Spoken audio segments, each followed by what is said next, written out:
नमस्कार, स्वागत है आप सभी का हमारे यूट्यूब चैनल पर। हमने छंद की एक पहले वीडियो बनाई है, ये दूसरी क्लास है छंद की।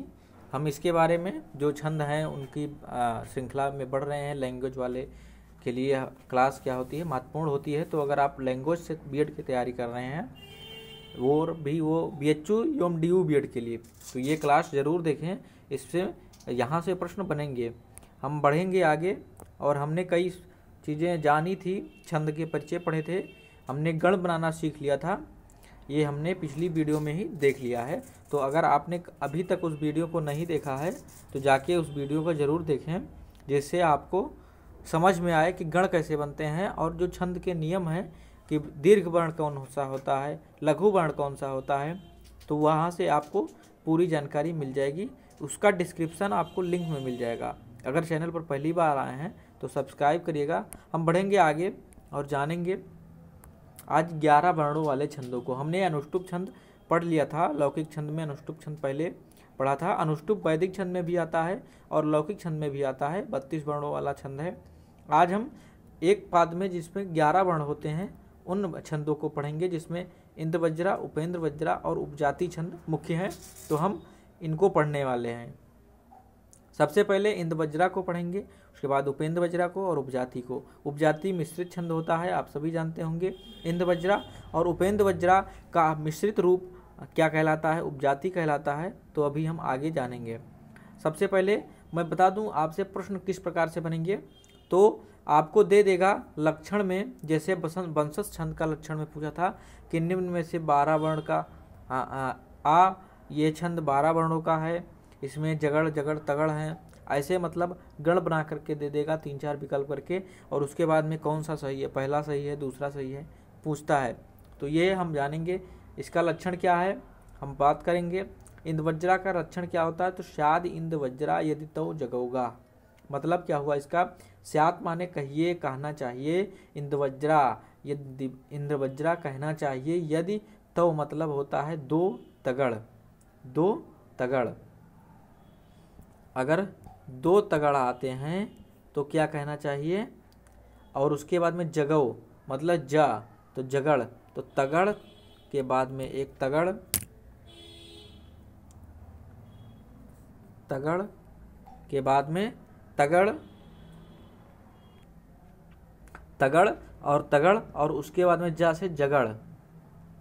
तो तगड़ तगड़ और जगड़, और उसके बाद में गौ, मतलब दो वर्ण गुरु होने चाहिए और दो गुरु वर्ण। तो क्या होगा, इंद्र वज्रा छंद माना जाएगा। तो तगड़ तगड़ और जगड़ होना चाहिए, मतलब 3 3 6 3 9, 9 वर्ण हो गए। और दो अंतिम के गुरु वर्ण होने चाहिए। दो जो लास्ट के होंगे वो क्या होंगे, दो गुरु वर्ण होंगे। दो गुरु वर्ण अगर हैं तो वो कौन सा छंद हो गया, इंद्र वज्रा छंद हो गया। हम लक्षण में देखेंगे अभी। तगड़ मतलब किस तरह, तगड़ में क्या होता है, दो तगड़ में क्या होता है, या माता राज भान, तो ताराज, ता राज, तो ता दीर्घ होता है, राज दीर्घ होता है, और जा क्या होता है, लघु होता है। तो दो वर्ण आगे के गुरु होंगे, एक वर्ण लघु होगा, तो क्या होगा, तगड़ वर्ण में आएंगे। तो दो गुरु एक लघु तगड़ होता है, अभी हम देखेंगे कैसे। तो इस तरह से अगर बनेगा तो इसे आदि इंद्र वज्रा छंद माना जाएगा। अब आपको देखिए यहाँ पर श्लोक लिखा हुआ है कि अर्थो ही कन्या परकीय एव तामद्य संप्रेष्य परिग्रहीतु जातो ममायम विशदः प्रकामम पर अर्पित न्यास इवांतरात्मा। अब इसमें हमको क्या करना है, देखना है कि क्या इंद्र वज्रा छंद है। तो सबसे पहले तगड़ होगा, और तगड़ में क्या बताया गया है कि दीर्घ होगा पहला वर्ण। तो आ क्या होता है, लघु वर्ण होता है, दीर्घ नहीं होता है। लेकिन मैंने जब बताया था नियम में, तो बताया था कि अगर क्या होगा, संयुक्त अक्षर आता है कोई और उसके पूर्व वाला वर्ण क्या होता है, दीर्घ हो जाता है। तो यहाँ पर था के ऊपर क्या लगा है, रा लगा है, तो ये क्या होगा, संयुक्त अक्षर वर्ण हो गया। तो क्या हुआ, इसका पूर्व वाला वर्ण भी दीर्घ हो जाएगा। तो आ क्या हो गया, दीर्घ हो जाएगा। ठीक, आ भी दीर्घ हो गया, आ क्या हो गया, दीर्घ हो गया। और था के ऊपर औ का मात्रा है जो कि दीर्घ मात्रा होता है, तो दीर्घ मात्रा होने के कारण ये भी दीर्घ हो गया। तो दो दीर्घ हो गए। और अर्थो ही, ये क्या हो गया, छोटी ई की मात्रा लगा हुआ है तो हर्ष हो जाएगा। तो दो दीर्घ एक हर्ष तगड़ बन गया। अब देखिए यहाँ पर ये क्या है, संयुक्ताक्षर बनाया तो इसके पूर्व वाला वर्ण दीर्घ हो गया, तो ये भी दीर्घ हो गया। और ये क्या हो गया, यहाँ पर बड़ा आ का मात्रा हुआ है, दीर्घ आ है, तो ये भी क्या हो गया, दीर्घ हो गया। और ये क्या हो गया, ह्रस्व हो गया। तो तगड़ तगड़ बन गया। अब देखिए क्या होगा, जगड़। तो जगड़ में क्या होता है, राज भान शलगा।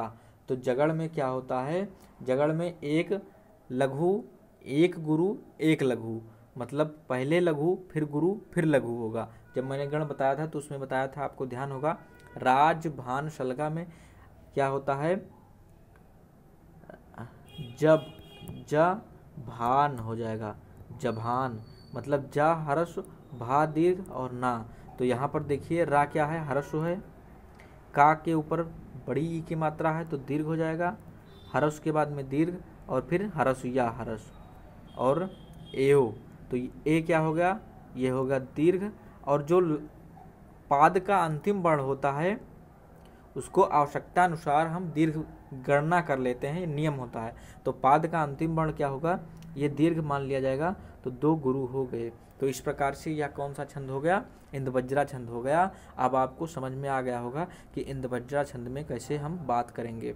दो तगड़ एक जगड़ और दो गुरु वर्ण आते हैं और वो 11 वर्णों वाले छंद हैं, तो वह इंदवज्रा छंद माना जाएगा। अब आपको प्रश्न में दे दिया जाएगा कि निम्न में से कौन सा छंद ऐसा होता है जिसमें दो तगड़ उसके बाद में जगड़ और दो गुरु वर्ण आते हैं, वह छंद होता है इंदवज्रा, उपेंद्रवज्रा, उपजाति या वंशस्थ। तो आपको वहाँ पर चूज करना होगा कि वह इंदवज्रा छंद होता है। या ऐसा दे दिया कि इंदवज्रा छंद होता है दो तगड़ जगड़ एवं गुरु वर्ण वाला, 11 वर्णों वाला, उपरोक्त के दोनों सही हैं या कोई भी नहीं सही है। तो वहाँ पर भी क्या हो जाएगा, दोनों सही हो जाएंगे, क्योंकि तगड़ तगड़ जगड़ के बाद में गुरु वर्ण आते हैं और 11 वर्ण एक पद में होते हैं। तो इसी प्रकार के प्रश्न बनते हैं। ऐसे ही प्रश्न पिछली बार बना था, ऐसे ही आपको पढ़ना होता है। अब हम आगे बढ़ेंगे और देखेंगे अगला उपेंद्रवज्रा। उपेंद्रवज्रा में दो प्रकार के माने जाते हैं। एक तो उपेंद्रवज्रा है उपेंद्रवज्रा जत जास्त तौगो, इसमें भी क्या है 11 वर्ण होंगे, प्रत्येक पाद में इसमें भी 11 वर्ण होंगे। उपेंद्रवज्रा जत जास्त तौ गौ, मतलब होगा क्या, ज ता और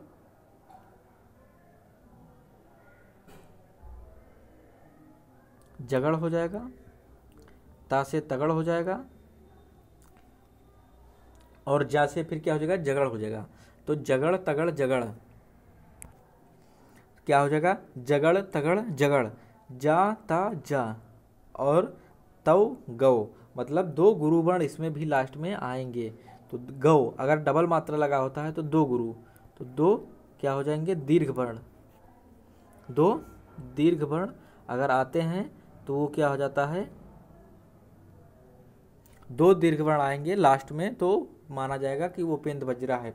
और इसमें क्या होता है, अगर आप ये चीज़ जान लें कि उपेंद्रवज्रा में पहला वर्ण लघु होगा, बाकी सब इंद्रवज्रा की तरह होगा, तो भी आप समझ जाएंगे। इंद्रवज्रा में भी क्या होता है, जगड़ के स्थान पर पहले क्या होता है, तगड़ होता है, और तगड़ तगड़ जगड़ होता है, यहाँ पर जगड़ हो जाएगा। तो जगड़ में यही अंतर हो जाता है, केवल पहला वर्ण यहाँ पर हर्ष होगा। ये देखिए यहाँ पर केवल हर्ष है, बाकी सब एकदम इंद्रवज्रा की तरह रहेगा। जगड़ के बाद में फिर क्या हो जाएगा, जगड़ में इस तरह ये हर्ष हो जाएगा वह, और दीर्घ, पहला हर्ष दूसरा दीर्घ और फिर हर्ष, क्योंकि जगड़ में क्या होता है, एक हर्ष एक दीर्घ एक हर्ष होता है। और उसके बाद में फिर तगड़ में क्या होगा, दो वर्ण आगे के दीर्घ और उसके बाद में एक हर्ष। तो माता चा में क्या हो गया, दो दीर्घ एक हर्ष, माता दोनों दीर्घ हो गया और चा हर्ष हो गया। और फिर जगड़ में क्या, पहला हर्ष दूसरा दीर्घ और फिर आगे वाला फिर क्या होता है, हर्ष होता है। तो त्वा क्या है, हर्ष है और पहला हर्ष है, और ये देखिए ता दीर्घ हो गया। और मेव में दो वर्ण आते हैं, तो ये तो पहला दीर्घ हो गया और पाद का अंतिम वर्ण है, तो क्या हो जाएगा, हर्ष या दीर्घ मान लिया जाता है। तो यहाँ पर भी दीर्घ मान लेंगे हम। तो इस तरह होगा। तो उपेंद्र वज्रा क्या है, त्वमेव माता च पिता त्वमेव, त्वमेव बंधुश्च सखा त्वमेव, त्वमेव विद्या द्रविणं त्वमेव, त्वमेव सर्वं मम देव देवा। तो ये उपेंद्र वज्रा छंद हुआ जिसमें जगड़ तगड़ और जगड़ और उसके बाद में 2 गुरु वर्ण आए। तो इसके लक्षण को आप नोट कर लेंगे।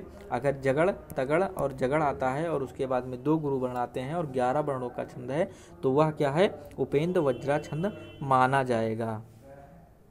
हमने आपको सिद्ध करके दिखा दिया। अब हम बढ़ेंगे आगे और देखेंगे उपजाति छंद में। उपजाति छंद में क्या होता है कि ये कोई एक चरण इंद्र वज्रा का होगा, अन्य उपेंद्र वज्रा हो या मिक्स होंगे, जिसमें से कोई एक उपेंद्र वज्रा हो जाएगा, कोई एक उपजाति छंद हो जाएगा। तो ये उपजाति छंद के लक्षण में होता है।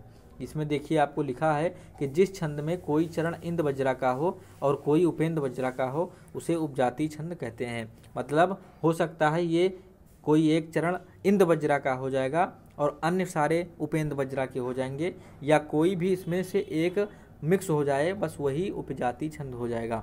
मतलब इंद्र वज्रा और उपेंद्र वज्रा मिला करके कोई ऐसा छंद बने तो उपजाति छंद में चला जाता है। और आसानी से समझने के लिए 11 वर्णों वाला छंद हो और उसमें से किसी 2 पाद में, एक में पहले में दीर्घ वर्ण आ जाए और बाद वाले दूसरे पाद में हर्ष वर्ण आ जाए तो क्या हो जाएगा, मिक्स हो जाएगा, क्योंकि केवल इतना ही अंतर आता है। अब देखिए यहाँ पर कैसे एसाम में देखिए ये क्या है, ये दीर्घ हो गया तो क्या हो गया, दीर्घ हो गया तो ये क्या हो गया, इंद्र वज्रा का लक्षण हो गया, इसमें इंद्र वज्रा छंद हो गया। इसमें क्या हो गया, दीर्घ है, यहाँ पर भी इंद्र वज्रा छंद हो गया। यहाँ पर देखिए ते, ये भी दीर्घ हो गया, ये भी इंद्र वज्रा हो गया। तो इन तीनों में क्या है, इंद्र वज्रा है। और ये देखिए माँ क्या है, हर्षु है, इसमें जगड़ आ गया तो ये क्या हो गया, उपेंद्र वज्रा हो गया। तो इसमें 3 में क्या है, इसमें उपेंद्र वज्रा है और इन तीनों में क्या है, इंद्र वज्रा है। ठीक, तो इन तीनों में इंद्र वज्रा, इसमें उपेंद्र वज्रा, तो क्या हो गया, उपजाति छंद हो गया कि एषाम न विद्या न तपो न दानम ज्ञानम न शीलम न गुणो न धर्मः ते मृत्युलोके भूयि भार भूताः मनुष्य रूपेण मृगाश्चरन्ति।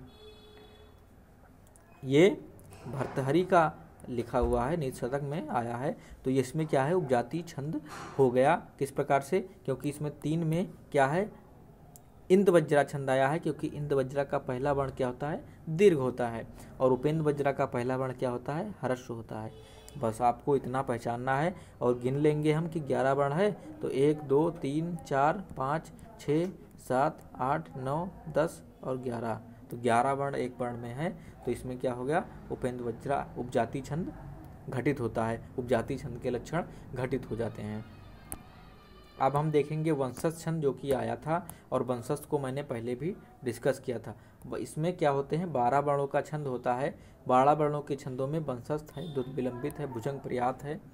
तो ये सारे जो होते हैं वो क्या होते हैं, 12 वर्णों के छंद होते हैं। यही पूछा था कि कौन सा इसमें से वंशज छंद के उदाहरण में कौन सा प्रश्न आया था, तो वंशज छंद को ही पूछा था पिछली बार के पेपर में। तो इसका लक्षण देखिए क्या है, जतो तु वंशस्त मुदीरितम जरो। कहने का तात्पर्य क्या हुआ, जतो तु वंशस्त मुदीरितम जरो, अर्थात जगड़ आ जाए, तगड़ आ जाए और जगड़ आ जाए और रगड़ आ जाए तो क्या हो गया, वो वंशज छंद हो गया। जगड़,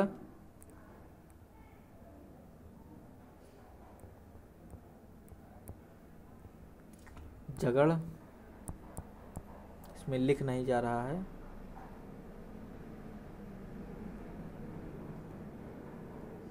जगड़ और तगड़ आए। जतो मतलब जगड़ और तगड़,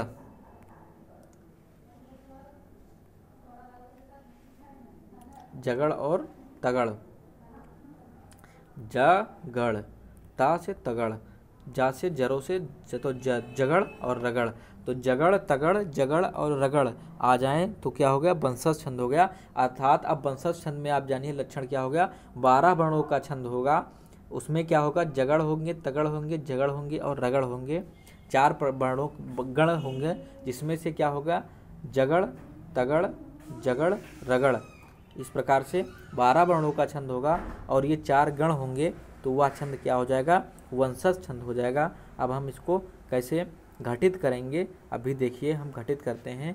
यह क्या है, शिशुपाल बधम के श्लोक का प्रार्थना है। प्रथम मतलब पहला श्लोक है, जो कि वस्तु निर्देशात्मक छंद है, वस्तु निर्देशात्मक है। और यह क्या है, वंशज छंद में लिखा गया है। तो हम इसको देखेंगे। श्रियः पतिं श्रीमती शासितुं जगत्, जगन्निवासो वसुदेव सद्मनि, वसन्ददर्शावतरन्तमम्बरात्, हिरण्यगर्भाङ्गभुवं मुनिं हरि। श्रियः पतिं श्रीमति शासितुं जगत्, जगन्निवासो वसुदेव सद्मनि। इसको हम कैसे घटित करेंगे अभी आपको दिखाते हैं हम। देखिए यहाँ से श्रियः पतिं श्रीमति शासितुं जगत, यहाँ तक ये क्या हो गया, एक पाद हुआ, जगत तक।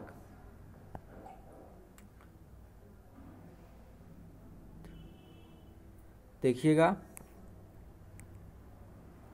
अभी तो इसको गणना करते हैं। 1 वर्ण 2 वर्ण, श्रिया पतिम 4 वर्ण हो गया, 5 6 7 8 9 10 11 और 12। ये ता जो होगा वो हलंत हो जाएगा, जगत हो जाएगा। किस तरह से, इस तरह लिखा जाएगा जगत, ऐसे हलंत। तो हलंत को हम क्या करते हैं, अर्ध को नहीं गिनते हैं, तो जगत गा तक ही आ जाएगा। ठीक है, तो अब देखेंगे इसमें जगड़ तगड़ जगड़ रगड़ आता है या नहीं आता है। तो इसके लिए पहले इसको हम क्लियर कर दें यहाँ पर, जिससे आपको देखने में आसानी हो। अब देखिए जगड़ में क्या होता है, सबसे पहले राज भान सलगा, तो जभान होता है, मतलब कि पहला एक टंडी यस ये आएगा जगड़ में। तगड़ में क्या होता है, राज भान या माताराज माँ ता रा। तो तगड़ में क्या होता है, 2 गुरु वर्ण होंगे और उसके बाद में क्या होगा, एक हर्ष वर्ण आएगा, तो तगड़ हो जाएगा। तो इतना घटित करेंगे। देखिए आप, श्रिया मैंने बताया था कि जो संयुक्ताक्षर वर्ण होता है वो हर्ष माना जाता है अगर उसमें हर्ष की मात्रा लगी हुई हो। तो छोटी ई लगी हुई है, इसलिए ये क्या हो गया, हर्ष हो गया। और इसमें अनुस्वार लगा हुआ है, अनुस्वार लगा हुआ वर्ण क्या होता है, दीर्घ होता है, तो दीर्घ हो गया और फिर हर्ष हो जाएगा पा। तो पहले देखिए आप, जगड़ आया, जगड़ आया 12 वर्ण है, वंशज छंद हो गया। अभी आगे हम देखेंगे तगड़ आता है या नहीं। फिर देखिए अनुस्वार लगा हुआ है, छोटी मात्रा अनुस्वार, दीर्घ वर्ण दीर्घ हो गया, बड़ी ई की मात्रा दीर्घ हो गया, और माँ हर्ष, देखिए तगड़ भी हो गया। तो जगड़ के बाद में तगड़ आ गया, और फिर क्या आना चाहिए, जगड़ आना चाहिए, मतलब पहला हर्ष होना चाहिए। तो ती देखिए छोटी ई की मात्रा हर्ष हो गया, हर्ष हो गया। और शा पर बड़ा मतलब दीर्घ आ, तो क्या हो गया, दीर्घ हो गया सा। और हर्ष ई, तो हर्ष हो जाएगा। तो फिर क्या हो गया, जगड़ हो गया। तो जगड़ तगड़ जगड़। और रगड़ में राजभान, तो रा दीर्घ हो जाएगा, रा पहला दीर्घ, ज हलस और भा क्या होता है, बड़ा। तो हर्ष दीर्घ हर्ष दीर्घ, मतलब दीर्घ होगा, हर्ष होगा और दीर्घ होगा। तो तुम क्या होगा, दीर्घ हो गया, और हर्ष आना चाहिए, जा हर्ष। और गा क्या हो जाएगा, पिछला वर्ण संयुक्ताक्षर है, तो ये क्या हो जाएगा, दीर्घ हो जाएगा। तो इस तरह जगड़ के बाद में रगड़ आया, तो घटित हो गया जगड़ के बाद में तगड़, तगड़ के बाद में जगड़, और उसके बाद में रगड़। और 12 वर्णिक छंद है, तो वंशज छंद ही हुआ। इस प्रकार से वंशज छंद घटित हुआ। हमने सभी को आपको समझा के बताया है किस प्रकार से हम छंदों को पहचानते हैं। अब हमें नहीं लगता कि आपको कोई संदेह हुआ होगा, संदेह बचा होगा, जो कि इसमें ना समझ में आया हो। अगर कुछ भी इसमें से ना समझ में आया हो तो आप लोग कमेंट बॉक्स में बताइएगा, हम उसको आपको PDF मिल जाएगी, आपको इसको ज्वाइन कर लीजिएगा टेलीग्राम ग्रुप, वहाँ पर इसकी PDF मिल जाती है। तो मिलते हैं अगले क्लास में अन्य सारे छंदों के साथ, तब तक के लिए नमस्कार।